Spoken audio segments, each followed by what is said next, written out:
Monsieur le Vice-Premier ministre, qu'est-ce que vous pouvez nous dire de cette série de missions d'itinérance que le président de la République a commencé d'abord par la province orientale, disons par la province de la Chopo, et aujourd'hui dans le Haut-Katanga avec ses passages dans le Haut-Lomami.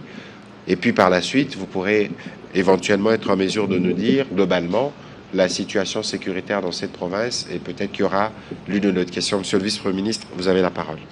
Merci. D'abord, je crois que de prime abord, il faut retenir que ça fait partie des promesses du candidat Félix Antoine Tshisekedi Tshilombo lors de la campagne de décembre 2023.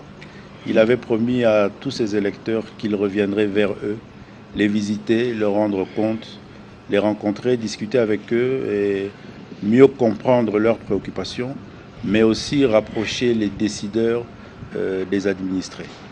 Donc c'est aussi dans ce sens-là que le président de la République initie depuis un certain temps un certain nombre de missions d'itinérance dans les provinces. Il l'a fait dernièrement dans la province de la Chopo, où il a même eu l'occasion de tenir un conseil des ministres. Et au cours de ce conseil des ministres, il a fait savoir au gouvernement qu'il allait faire un effort pour tenir le plus régulièrement possible, si pas au moins une fois par mois, un conseil des ministres dans une de nos provinces, pour permettre à ce que les différents ministères sectoriels se rapprochent des entités décentralisées, des provinces, des villes, des territoires, pour connaître leur réalité et arriver plus facilement et plus rapidement à résoudre ou à en prendre en charge les différentes difficultés. Donc ici, il a été programmé une visite dans la province du Haut-Katanga, mais aussi dans la province du Haut-Lomami, où il y a l'inauguration de la mine dans la ville de Kipushi qui a été faite hier. Il y aura aussi l'inauguration de l'immeuble nouvellement construit de l'Assemblée provinciale, qui est un grand bâtiment que le président de la République avait lancé les travaux il y a quelques mois, et il en a profité pour tenir un conseil de sécurité provinciale qui s'est tenu hier dimanche dans la soirée, et une série d'audiences qui lui permet non seulement de se rapprocher de ses concitoyens, de les écouter, d'échanger avec eux, de comprendre, de mieux réaliser leurs différentes difficultés pour y trouver des réponses. Monsieur le Vice-Premier ministre, nous savons qu'ici, dans le Haut-Katanga, il y a quelques semaines, on disait qu'il y avait beaucoup de questions d'insécurité. Comme vous parlez de la réunion du Conseil de sécurité spéciale que vous avez tenue pour faire le tour de la province, qu'est-ce qu'on peut en savoir ce soir? Bon, en termes généraux, le président a eu l'occasion d'avoir tous les services de sécurité autour de la table. Il a aussi eu l'avantage d'avoir le commandant de la 22e région qui couvre tout l'ancien Katanga, c'est-à-dire 4 provinces, le Haut-Lomami, le Tanganyika et le Lualaba. Et des échanges ont été faits sur la situation sécuritaire. Un rapport lui a été fait. Je peux dire ici que, en général, la situation est relativement calme, mais c'est vrai qu'il a été fait le cas de certains faits saillants par-ci par-là. Et ça lui a permis aussi de donner des instructions assez claires pour permettre à ce que toutes ces questions soient résolues. Voilà, monsieur le vice-ministre, avant peut-être que nous devons vous libérer, parce que le président de la République a encore des audiences en ce moment et vous devez l'assister. Mais au dernier Conseil de ministres, vous avez parlé de la situation de l'Est de la République démocratique du Congo, particulièrement la nomination par les Rwandais de certains administrateurs de territoire dans les partis occupés. Vous avez parlé d'une expression que l'opinion voudrait mieux comprendre, épuration ethnique. Peut-on savoir pourquoi vous en avez parlé et qu'est-ce qui motive justement aujourd'hui que vous puissiez parler de cette situation? Oui, c'est une situation, une politique mise en place par les ennemis de la République démocratique du Congo, principalement le Rwanda, qui est en train de se concrétiser. Et c'est vrai que ce sont des faits assez graves où il nous faut, pour en parler, pouvoir réunir un certain nombre d'éléments. Et au fur et à mesure, nous sommes en train de les réunir et de les consacrer. Il faut arriver à réaliser qu'au début de cette aventure du M23 supplétif du Rwanda, il a été remarqué un déplacement massif des populations qui ont été expulsées par la violence de leurs maisons, de leurs villages, de leurs cités, de leur territoire. C'est ce qui constitue aujourd'hui l'une des plus grandes catastrophes mondiales, avec l'installation, la mise en place des camps de déplacés autour de la ville de Goma, où nous avons un peu plus de 7 millions de personnes qui sont regroupées autour de la ville de Goma en situation de refuge, parce qu'ils ont été chassés par la violence, par la guerre, par cette initiative prise par le M23 soutenu par le Rwanda. Par la suite, nous avons constaté avec vous aussi qu'ils sont passés à une étape encore plus dangereuse, c'est la reconnaissance de fausses autorités coutumières pour consacrer cette nouvelle organisation en dehors des populations autochtones. Mais pendant tout ce temps-là, au niveau des services, nous étions en train de rassembler un certain nombre de renseignements qui faisaient état de la transplantation de populations étrangères dans les villages, dans les maisons de nos compatriotes qui se retrouvent aujourd'hui réfugiés dans les différents camps de déplacés. Et maintenant, nous sommes en train de certifier ces renseignements avec la venue massive de ces populations étrangères qu'on installe dans les contrées, dans le territoire de Rutshuru, dans le territoire de Massissi. Et c'est ça qui consacre une épuration ethnique. Les termes sont suffisamment graves, Monsieur le Vice-Premier ministre. Et les faits sont là. Les faits sont là, mais nous aurons l'occasion sûrement de revenir parce que c'est un élément qui méritait ces éclaircissements et cette prise de position claire du gouvernement. Je sais que de votre retour à Kinshasa, vous allez vous activer. En accord avec la technique, je voudrais que nous puissions regarder le message du président de la République aux jeunes que nous avons vus cet après-midi à Kanyama-Kasese. Chers bâtisseurs de la nation, Banamoka, nazali na esengo mingi ya kokutana na bino lelo. Ndenge tozali wana bayebisi ngai na général Katsongo que kouti kokoma, ça fait à peu près 4 mois oyo bandi formation na bino. Nalingi naloba na bino boye,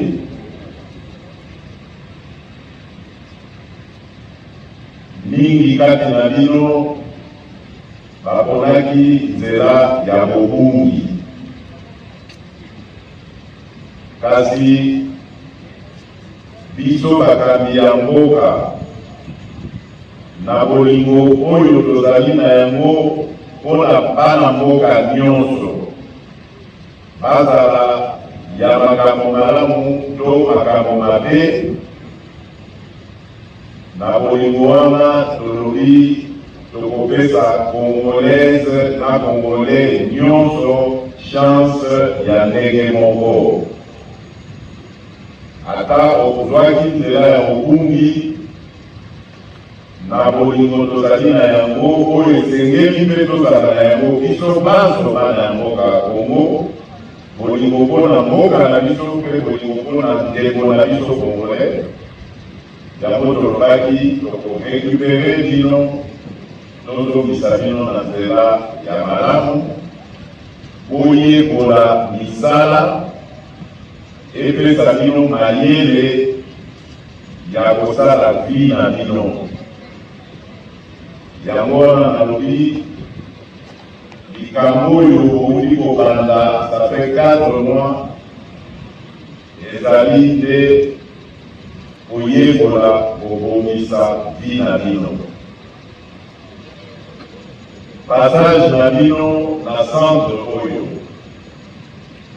ekopermettre bino koyekola misala ya ndenge na ndenge,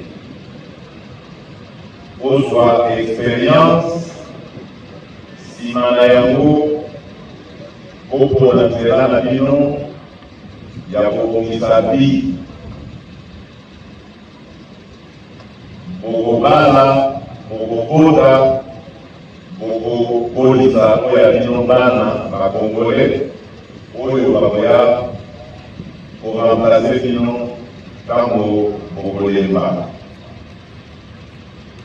nde ntina ya service national ekolakisa bino nanu bolingo ya mboka Kongo, ekolakisa bino mibeko ya ekolo na biso mpe ekolakisa bino bolingo ya congolaise na congolais.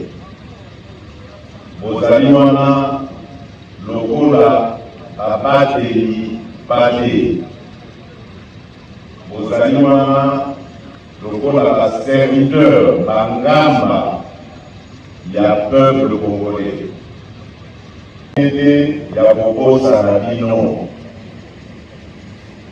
Nayoki likambo komanda na bino alobi General Kasongo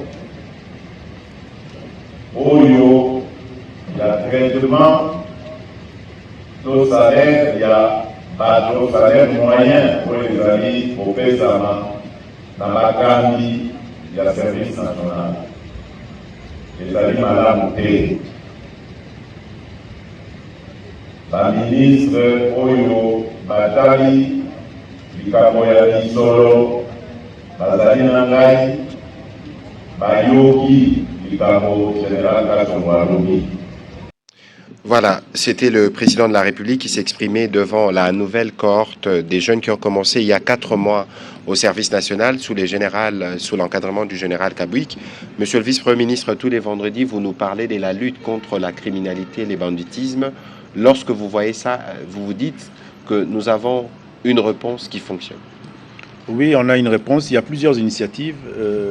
Le service national fait partie des initiatives qui permettent au gouvernement et à la société congolaise de récupérer notre jeunesse désœuvrée qui n'a pas eu la chance et l'occasion de se faire encadrer, de retrouver ce foyer ici pour un encadrement au bénéfice de la société. Il y a plusieurs autres initiatives. La police s'engage et est engagée à travers différentes instructions dans les grandes villes pour tant soit peu gérer ce phénomène.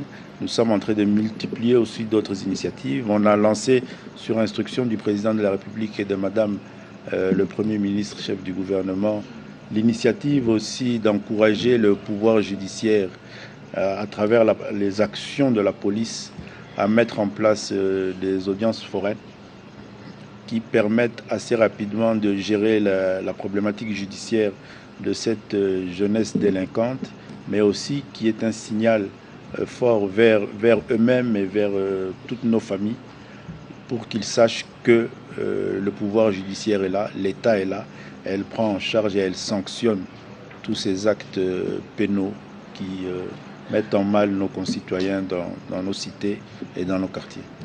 Merci beaucoup, Monsieur le Vice-Premier ministre. Vous savez que nous devons vous libérer, mais vous allez autoriser que nous puissions spécialement prendre 2 questions. Il y a des journalistes qui sont venus de Kinshasa et des journalistes de Lubumbashi. On prendra une question pour Lubumbashi, une question pour Kinshasa. Ensuite, nous pourrons vous libérer. On va commencer par Madame Rachel Kitita et puis ce sera Monsieur Narville de Voice of America. Merci beaucoup, Monsieur le porte-parole, pour la parole. Je m'adresse à vous d'abord au vice-premier ministre, ministre en charge de l'Intérieur. Épuration ethnique signifie pour bon nombre des Congolais une question discriminatoire. Pourquoi? Est-ce que le gouvernement est prêt aujourd'hui à l'assumer et pourquoi cette discrimination? Qu'est-ce que vous visez exactement par cette question de l'épuration ethnique, notamment dans les dernières nominations des administrateurs? Aussi la question de la sécurisation des sites miniers. Vous savez d'où viennent ces hommes en uniforme? Vous savez qui sont-ils? Qu'est-ce que vous attendez pour sanctionner puisque la situation semble s'éterniser? Vous allez vous rencontrer, discuter, prendre des mesures, mais la plus grande mesure, c'est d'abord des sanctions sévères pour que pareille situation ne se répète plus. Et une dernière question, porte-parole du gouvernement, le président de la République ne cesse de le dire, et de dire aux Congolais sa volonté de changer la Constitution. Mais cette question ne doit pas diviser la classe politique, ou moins encore la population congolaise. Vous avez suivi des réactions qui fusent partout, des opposants notamment, réactions très sévères de Délice Sanga, mais aussi aujourd'hui de Martin Fayulu et peut-être demain de Moïse Katumbi ou encore de Joseph Kabila. Pourquoi cette insistance sur le changement ou la modification de la constitution de la RDC aujourd'hui, alors que c'est une question qui ne semble pas faire l'unanimité au sein de la classe politique? Merci, j'aurai l'occasion de répondre à cette question, le temps justement de prendre les réponses du vice-premier ministre. Sûrement que le ministre de Mines pourra dire un mot à ces sujets parce que vous parlez de sécurisation de sites miniers. Mais d'abord, c'était sur la question des administrateurs récemment nommés par les Rwandais et des supplétifs du M23 avec l'expression épuration ethnique que nous avons entendue pour la première fois vendredi dernier au Conseil des ministres. Monsieur le vice-premier ministre. Oui, vous avez identifié un acte très important posé par le M23 et le Rwanda, c'est la nomination des administrateurs. Donc nous, au niveau du gouvernement, nous avons relevé une série d'actes posés de façon graduelle. Et la première, elle a été le fait d'avoir chassé toutes les populations, et vidé des villages, des cités, de toutes leurs populations. Maintenant, il ne faut pas nous poser la question au gouvernement de savoir qu'est-ce qu'elle vise. Le gouvernement est là pour défendre les intérêts de ces populations. Le gouvernement fait un constat que nous sommes dans une situation d'épuration ethnique, parce que vous constaterez aussi, et nous sommes en train de récolter tous les éléments, qu'il s'agit du déplacement d'une population bien identifiée, d'une ethnie bien identifiée, pour repeupler ces espaces par une autre population bien identifiée, d'une ethnie aussi bien identifiée. Donc nous, au niveau du gouvernement, nous faisons notre travail de rassembler tous ces faits et de les mettre à la connaissance de l'opinion publique.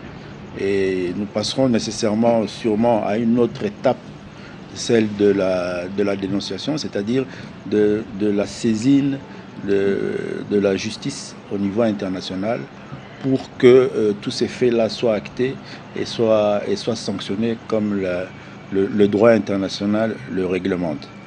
Alors, en ce qui concerne la sécurisation des sites miniers, je peux vous dire que depuis quelque temps, et sur instruction du président de la République, nous avons au niveau du gouvernement et par l'entremise du ministère de l'Intérieur, Sécurité, initié un certain nombre de réunions qui ont pour objet principal cette question-là, la sécurisation des sites miniers et même aussi la présence des personnes étrangères dans nos sites miniers. Et ces réunions, nous les faisons, nous les tenons avec le ministère des Mines, le ministère de l'Hydrocarbure, mais aussi le ministère de la Défense, et avec les différents services de sécurité. Il est ici question pour le gouvernement d'avoir d'abord, dans un premier temps, une idée globale de la situation dénoncée depuis un certain nombre de temps, sur laquelle nous avons déjà un certain nombre d'éléments, mais nous voulons, à travers ce focus qui s'est mis en place avec les différents ministères sectoriels, pouvoir avoir une idée globale de la question et pouvoir en sortir avec une initiative qui va mettre fin à toute cette situation. Effectivement, vous l'avez bien dit, il y a des sanctions qui doivent être prises et il y a déjà des sanctions. Ça, je peux vous le confirmer. Il y a certains de nos hommes en uniforme qui sont aujourd'hui sanctionnés pour ces faits-là. Mais nous nous retrouvons devant une situation où nous avons un bon nombre de sites miniers qu'il faut nécessairement sécuriser. Et le défi que nous avons à travers cette initiative, c'est d'arriver à redonner à la police des mines sa suprématie dans le domaine. Et au niveau du ministère de l'Intérieur, nous sommes déjà dans une initiative de réorganiser au niveau national la police des mines pour lui permettre de reprendre ses prérogatives sur toute cette problématique, sur tous ces sites, de manière à ce que les autres services puissent les libérer. Et là, on aura un seul interlocuteur, un seul service qui sera chargé de sécuriser ces domaines et on est convaincu qu'avec cette façon de travailler, on va sécuriser non seulement les différents privés qui viennent investir dans ce secteur, mais aussi toutes nos populations riveraines qui sont concernées par cette insécurité. Merci bien, Excellence. C'est Narval Mabila, pour le compte de la Voix de l'Amérique. Monsieur le VPM, la guerre de l'Est, une épine éternelle pour l'RDC. Des milliers de morts, sans résultat pour l'RDC. Chaque jour, l'RDC continue à se plaindre sur le plan international. Il faut attendre des sanctions. Quelles seraient aujourd'hui les stratégies qui peuvent permettre à ce que l'RDC puisse retrouver sa paix et que les gens de l'Est puissent vivre en paix? Parce que c'est une promesse du président de la République lors de sa campagne. Il avait promis qu'il devait y avoir la paix à l'Est de la RDC. Mais aujourd'hui, c'est des éternelles plaintes face vis-à-vis de la communauté internationale, vis-à-vis du Rwanda. Alors, si c'est cela votre question, le VPM aura l'occasion justement de répondre et d'embrouiller. Qu'est-ce que vous appelez plainte? Parce que j'entends souvent dire ça. Nous sommes, je suis ministre de la Communication et des Médias. Lorsqu'on vous informe des faits qui sont sur le terrain, en quoi cela constitue une plainte? Justement, ça c'est une expression qui est motivée dans les jeux, parce que la guerre, elle se passe aussi au niveau médiatique, dans la guerre de l'ennemi. Lorsque nous disons que nous avons un front militaire, nous avons un front diplomatique, nous avons un front médiatique, nous avons un front économique, nous avons un front judiciaire, qu'est-ce que cela veut dire? Les militaires se battent, il y a un processus de paix, il y a dans les fronts diplomatiques, dans la diplomatie, en quoi cela consiste? Parce que dans la diplomatie, c'est la discussion. Alors, lorsque vous avez constaté qu'il y a non seulement violation du territoire, mais qu'il y a des populations qui sont en train d'être délibérément déplacées et que l'on est en train de nommer des personnes qui ne sont pas reconnues, qui ne sont pas habilitées, lorsqu'on en parle et lorsqu'on saisit des mécanismes, c'est comme ça que fonctionnent les États. Il ne faut pas considérer que c'est une plainte lorsque nous relevons, auquel cas, pourquoi alors on devrait vous informer si cela doit être assimilé de cette manière. De toute façon, il y a une stratégie claire, le VPM pourra en dire davantage, mais je souhaiterais que dans la présentation de faits, que nous fassions tous attention. Parce que la situation de l'Est est une situation complexe qui dure 30 ans et pour laquelle nous voulons tous apporter la solution. Et dans cette solution, chaque Congolais, en dehors de nous-mêmes comme gouvernement, ont aussi l'obligation d'y contribuer. C'est pour ça que nous faisons de campagne, notamment Bendele Koyaté ou Défendons la Patrie, parce que c'est une guerre qui est imposée à nous tous en même temps. Monsieur le vice-premier ministre? Voilà, donc bon, je ne crois pas que je suis venu ici me plaindre, loin de là. Je suis venu participer à un exercice de communication et parce que j'ai la presse devant moi. Et je crois et j'espère que j'ai une presse nationale, une presse congolaise. Je ne sais pas s'il y a la presse étrangère ici, mais même si vous êtes de VOA, j'ai cru par votre nom comprendre que vous êtes congolais. Il faut arriver... Congolais de père et de mère. Voilà. Il faudrait arriver à ce que nous tous Congolais, de quel que soit le bord duquel nous sommes, politique, idéologique, régional, culturel, il faut arriver à ce que nous puissions tous comprendre que nous sommes un pays en guerre. Alors, dans un pays en guerre, on doit tous avoir une et une seule attitude face à cette guerre-là, d'agression, qui est une guerre d'agression qui est venue de l'extérieur. On doit avoir tous la même attitude. On ne se plaint pas, on informe. D'ailleurs, souvent, on critique le gouvernement parce qu'on dit qu'il n'informe pas suffisamment. Voilà qu'aujourd'hui, on vous informe d'une situation extrêmement grave. On nous dit qu'on se plaint. On ne se plaint pas. On a cette responsabilité d'informer la nation. Et je crois que vous, la presse, surtout la presse nationale, vous avez la responsabilité aussi patriotique de porter ces informations-là. Parce que c'est des situations extrêmement graves qui concernent la nation congolaise dans son intégrité et son indépendance. Donc nous, on vous informe. Maintenant, sur le plan, en ce qui concerne la guerre, comme il a été dit, il y a un front diplomatique qui est un front extrêmement important sur lequel la République démocratique du Congo est engagée au niveau international, à Luanda. Et notre armée, nous sommes en train de la réorganiser. Et dans tout cela, il faut aussi arriver à considérer que cette guerre qui a connu plusieurs étapes depuis plus de 30 ans, aujourd'hui, cette fois-ci, pour cet épisode, la République démocratique du Congo résiste comme elle n'a jamais résisté. Et je crois que cela aussi, il faut que vous, les communicateurs, vous qui portez la communication dans l'espace national, vous puissiez aussi arriver à le faire savoir et dans une certaine dignité. Parce que cette guerre nous concerne nous tous. Je suivais il y a quelques minutes ici une émission où on nous faisait part de l'action de l'AFDEL qui a fait disparaître notre Institut de géographie nationale. Quand je dis disparaître, c'est-à-dire qu'il n'y a plus rien à l'intérieur, il n'y a plus d'archives. C'est des actes d'une guerre qui date de plus de 30 ans, dont les conséquences graves, non seulement nous sommes en train de les subir aujourd'hui, mais nos enfants, si nous gardons cette attitude-là, nos enfants les subiront davantage que nous-mêmes. Donc je crois qu'il est important que nous tous, nous puissions arriver à considérer et à intégrer, même si nous sommes aujourd'hui ici à Lubumbashi, il n'y a pas de coup de feu, nous sommes en paix, mais la nation congolaise est une nation en guerre, qui a dans cette guerre opté pour différents fronts. Il y a un front militaire, il y a un front diplomatique, il y a le front médiatique que nous sommes en train de mener avec vous ici, et ce front médiatique, il faudrait que nous tous nous puissions le porter. Parce que c'est une question qui nous concerne nous tous, gouvernement, société civile et même opposition. Et c'est des fois quelque chose qui semble nous manquer, et je me permets, en répondant à votre question, de nous le rappeler à nous tous. Merci. Voilà, monsieur le vice-premier ministre, je crois que nous allons vous remercier aussi. On ne va pas vous retenir longtemps parce que vous devez encore, aux côtés du président de la République, poursuivre les audiences avec le Force Vive. Et demain, nous serons tous à l'inauguration du nouveau bâtiment de l'Assemblée provinciale de la province du Haut-Katanga, qui est une concrétisation de la vision, évidemment, du président de la République. Merci beaucoup, monsieur le vice-premier ministre. Merci à vous. Okay. Madame Rachel Kittit, à vous qui avez posé la question tout à l'heure, je crois que les propos du président de la République sont bien clairs.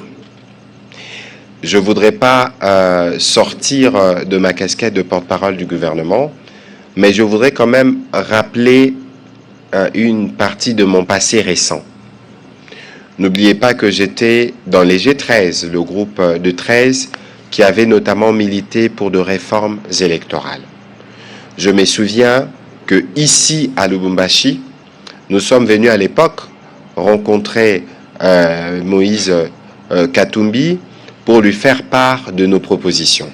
Autant nous avions rencontré après le président de la République en dernier ressort pour lui faire part de réflexions que nous avions récoltées pour améliorer notre processus électoral. Dans les propositions qui ont été, y compris endossées par Moïse Katumbi, qui étaient portées par nous dans le groupe de 13, y compris l'honorable Delis Esanga. Je rappelle d'ailleurs, concernant l'honorable Delis Esanga, j'espère que vous tous, vous avez suivi le compte rendu du vendredi dernier, où le président de la République a condamné fortement les voies de fait qui ont été commises sur lui par des éléments de la police. Le vice-premier ministre aurait pu nous dire davantage sur le traitement qui leur a été réservé, parce que simplement, ce n'est pas de cette manière qu'on doit réagir, même lorsqu'il faut intervenir pour des manifestations. C'était une parenthèse pour vous montrer que nous savons faire la part de choses. Alors, nous étions ici, à Lubumbashi, où nous tous, nous avions endossé l'idée de faire la révision de la Constitution, notamment pour qu'on retourne au deuxième tour. Nous avons été voir le président de la République qui nous a reçus, je pense, à 2 reprises au Palais de la Nation, y compris pour lui faire le point pour que lui puisse l'endosser. Le seul groupe politique de l'époque qui ne nous avait pas reçus s'appelle FCC. Et nous avions plus ou moins fait l'unanimité sur le sujet. Alors aujourd'hui, moi, je me désole.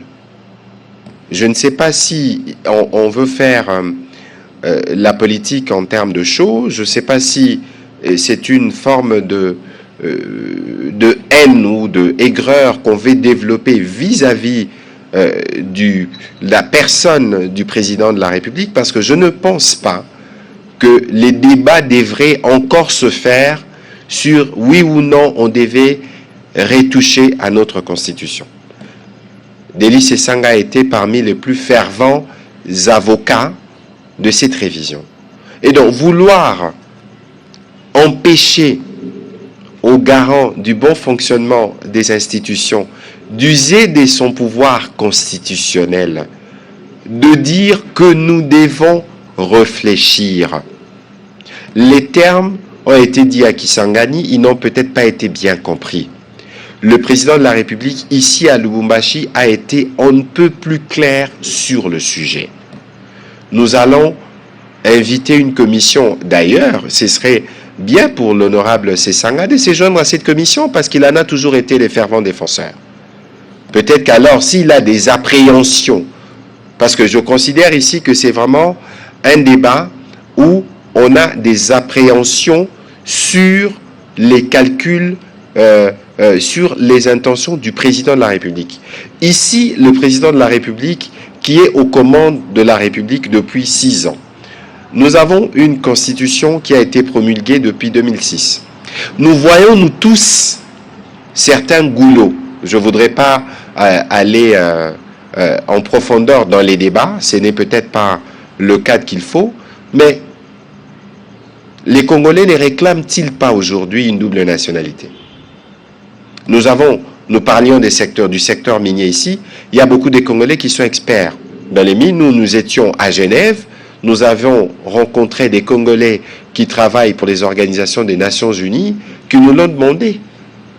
Alors, à un moment donné, il faut faire la part de choses entre ce qui doit relever d'un comportement purement politicien et ce qui doit relever du sens de la République en termes de notre responsabilité collective.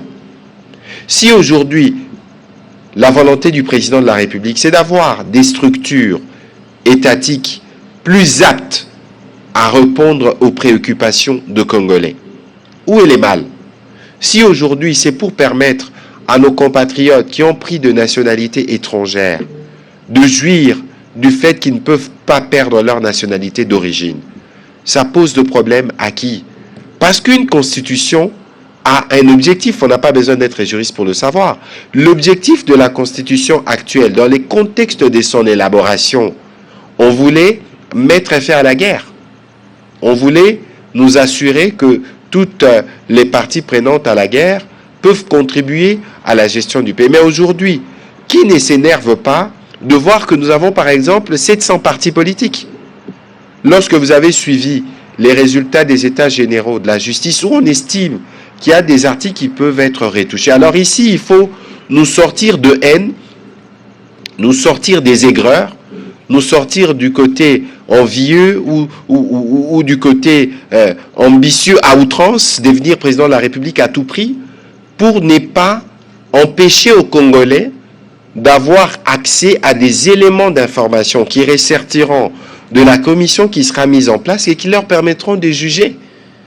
Pourquoi vous voulez priver des Congolais du droit d'évaluer le texte mère qui nous régit si ces textes posent des problèmes pour certaines questions qui nous sont prioritaires? Alors il faut dépolitiser, dépassionner les débats. Il faut éviter d'aller dans des procès d'intention. Nous sommes en début de mandat. Le président de la République a encore 4 ans. Alors il faut éviter de lui prêter des intentions. Ici, l'idée, et c'est clairement exprimé, l'année prochaine, c'est dans quelques mois, une commission sera mise en place pour tous les compatriotes qui ont des idées, y compris pour dire non. Parce qu'ici, virtuellement, on veut dire non parce qu'on pense qu'on veut toucher un article. Mais la Constitution, ce n'est pas qu'un seul article. Et donc, voilà un peu... parce que c'est un débat important et j'espère que vous, les professionnels des médias, vous allez nous aider à converger vers l'essentiel. Parce que l'objectif ici, c'est de nous assurer que nous avons des institutions qui sont plus fortes et des institutions qui sont plus à même de répondre aux défis des compatriotes. Le président de la République vous l'a dit, son souci, ce n'est pas de s'éterniser au pouvoir, mais c'est d'être sûr qu'après son passage, qui rendent la tâche plus facile à celui qui lui succédera et qui sont en mesure de vivre dans ce pays. Mais qu'est-ce qu'il y a d'anormal dans ce que le président de la République souhaite? Parce que c'est lui qui a la charge de conduire les destins de ce pays. Alors, on ne va pas aller davantage sur les sujets pour éviter d'inutiles polémiques, mais je pense que c'était un rappel qui était important. Aujourd'hui, ce que je vois, c'est un acharnement sur le président de la République et on veut prendre prétexte sur la Constitution parce que par le passé, tout le monde a réclamé à un moment ou à un autre de retoucher cette Constitution, ne fût-ce que pour amener les deuxièmes tours à l'élection présidentielle et les déclarations sont publiques. Je n'en dirai pas plus. On va, je pense, terminer par là cet exercice des redevabilités.